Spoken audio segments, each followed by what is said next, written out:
Today, it's hard for us to imagine a world where traditional money has lost all its meaning. But that is exactly what happened during the Great Depression. Banks failed, jobs vanished. Banks by the hundreds, by the thousands are forced to close. People who had spent their lives playing by the rules suddenly found that the rules no longer applied. By 1933, 1 in 4 Americans was unemployed. Over 9,000 banks had shut their doors.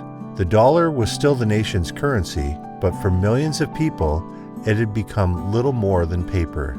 And so, Americans did something extraordinary. They reinvented money and the concept of value. This is the story of radical economic imagination about how people turned trust, skill, and community into currency. How they built entire economies without coins, without bills, and most importantly, without Wall Street. When traditional systems collapsed, people created new ones. Let's take a look at how Americans redefined value in the face of crisis, the economic collapse.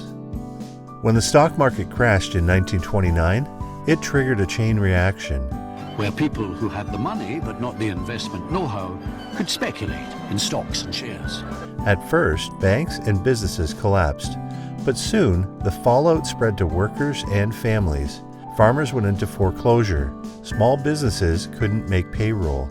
Middle-class families suddenly couldn't afford bread. In cities like Chicago, more than 40% of the workforce was unemployed by 1932. In some parts of the rural South, unemployment was nearly total. Banks had not only lost people's savings, they had also stopped issuing loans. Without credit, factories couldn't operate. Without wages, consumers couldn't spend. And without spending, the economy froze. In many towns, money simply stopped moving.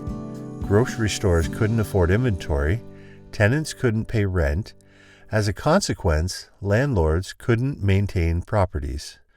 The entire machinery of American capitalism ground to a halt, and with it, the dollar's power to meet daily needs as well. Improvised trading mechanisms. When money failed, people turned to what they still had: skills, time, relationships, and raw determination. Some of the most creative trading mechanisms came not from experts or economists, but from ordinary people with no other options. Scrip, a kind of makeshift currency, began circulating across the country. In one Pennsylvania town, the local Chamber of Commerce printed paper notes that could only be spent at local businesses. This kept the economy alive, even when the U.S. currency was unavailable.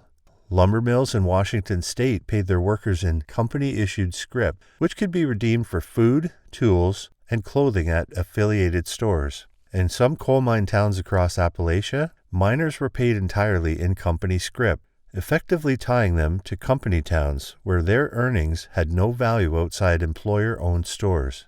By 1933, over 400 communities were using some form of local scrip, ranging from hand-signed IOUs to typeset paper bills with very strong anti-counterfeit features.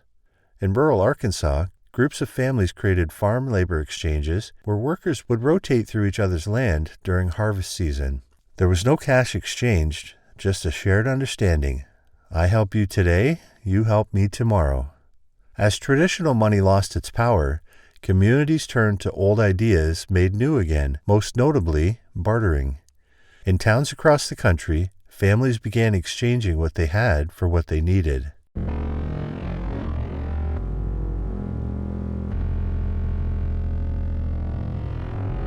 A pair of shoes might be traded for a sack of potatoes.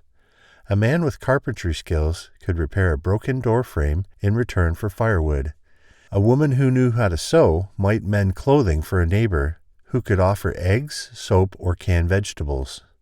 Bartering became so widespread that many neighborhoods created informal barter boards, often posted outside churches, general stores, or community halls. These were handwritten or chalked announcements where people could offer services or goods. We'll trade firewood for flour. Or, need childcare? Can offer laundry or mending. These boards served as the town's informal marketplace and were updated daily as needs and offers changed. In Oregon, for example, a community created a barter-based clearinghouse where local residents could trade goods and services without using cash. If you needed your roof fixed, you might offer homemade preserves or split firewood in return. These weren't isolated efforts. Similar systems appeared in California, Minnesota, Ohio, and New York as well. In Los Angeles, churches became barter hubs. Congregants would gather not just to worship, but to post notices like, "Car needs repair," "Can bake pies in exchange." In Detroit, a group of unemployed auto workers formed a skill-sharing syndicate, offering mechanical work, tool repairs, and even building materials, all bartered for services like childcare or gardening. Community bartering clubs also began to emerge. In San Francisco, unemployed teachers, seamstresses, plumbers, and laborers formed a cooperative. Members logged hours worked and exchanged services through a time-based point system. A day spent tutoring children might be traded for dental work. A few hours repairing a window could buy enough vegetables to last the week. In other towns, people created barter catalogs, which were printed directories that listed who had what to trade. These were shared hand-to-hand, updated weekly, and became essential lifelines. Even cities adapted. Most municipalities issued their own emergency scrip tokens, stamped with values of 5, 10, or 25 cents, which could be used at local stores for public services like bus fare. Inside homes, multi-skill planning became a household routine. Families sat together in the evenings and inventoried what they could offer. It wasn't always about big trades. Sometimes it was about small, repeated exchanges, a dozen eggs for a few hours of help in the garden, or homemade bread swapped for tutoring a neighbor's child in basic arithmetic. Perhaps the most remarkable aspect was the reputation-based network that underpinned all of it. Your word was your currency. If you followed through on a trade, others took notice. If you didn't, word spread quickly. In tight-knit communities, a good name was more valuable than a full wallet. A trusted family might be offered credit or included in a larger circle of exchanges, while someone known to take more than they gave could quickly find themselves cut off. These systems created entire microeconomies, operating within neighborhoods and towns, completely detached from the formal financial system. The psychological economy. This reinvention of money was as psychological as it was logistical, perhaps even more. People had to confront the humility of poverty while refusing to let it define them. In this situation, the creation of new value was essential to retaining human dignity. Trust replaced currency. Your character was your collateral. Your willingness to help others became the measure of your credit. If your neighbor knew you could be counted on to help in hard times, you had earned a place in the barter circle. And this was an act of resilience rather than passive charity. Communities came together not to pity one another, but to rebuild their own worth, one transaction at a time.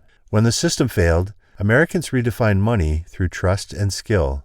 Their story reminds us, even when dollars disappear, human value endures. If you enjoyed this story, like, subscribe, and ring the bell for more untold stories of American resilience. As always, thanks for watching.